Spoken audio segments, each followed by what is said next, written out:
Детей здесь счастье полные карманы, ведь впереди их ждет полноценный отдых в одном из самых красивых мест горной части республики.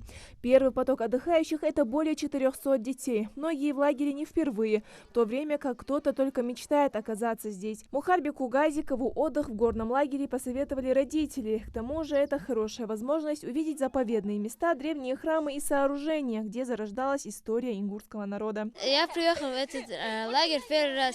Мне очень хотелось сюда приехать.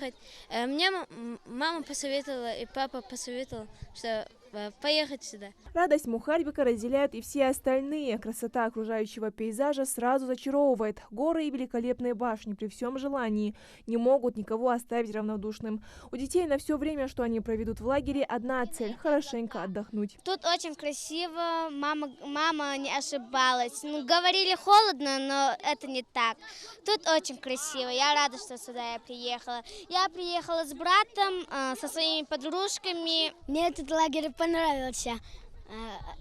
Приехала я с своим братом и с двоюродным братом. Чистый горный воздух как бальзам для тела и души. Среди ребят и те, кто приехал в лагерь для того, чтобы подтянуть свою физподготовку. Юные дзюдоисты ворзи всей командой, чтобы проводить тренировки на свежем горном воздухе. На первый взгляд мне тут очень нравится. Записали меня сюда родители. Тренера нам там давали листья, мы записывались. Мы собираемся тут тренировки, как бы отдых и развлечения всякие. Первый поток отдыхающих в лагере – это дети из Назрановского и Сунжинского районов. Воспитанников сразу же распределяют по спальным блокам. В этом лагере созданы все условия для того, чтобы дети, как говорится, отдохнули на полную катушку. Развлекательные мероприятия здесь подготовлены самые разные для всех возрастных категорий. В лагере обещают, скучать никому не позволят. Это и викторины, это и соревнования, это и экскурсии, пикники. Пикники очень довольны. Вот рядом протекает речка чистая, горная, река родниковая. И там не опасно для детей, как говорится, воробью по колено.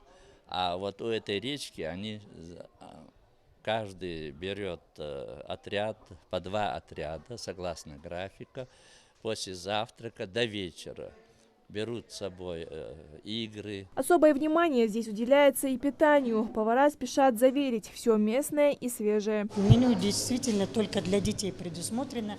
На завтраке обязательно будут молочные, яйцо, блинчики, сметана, творог.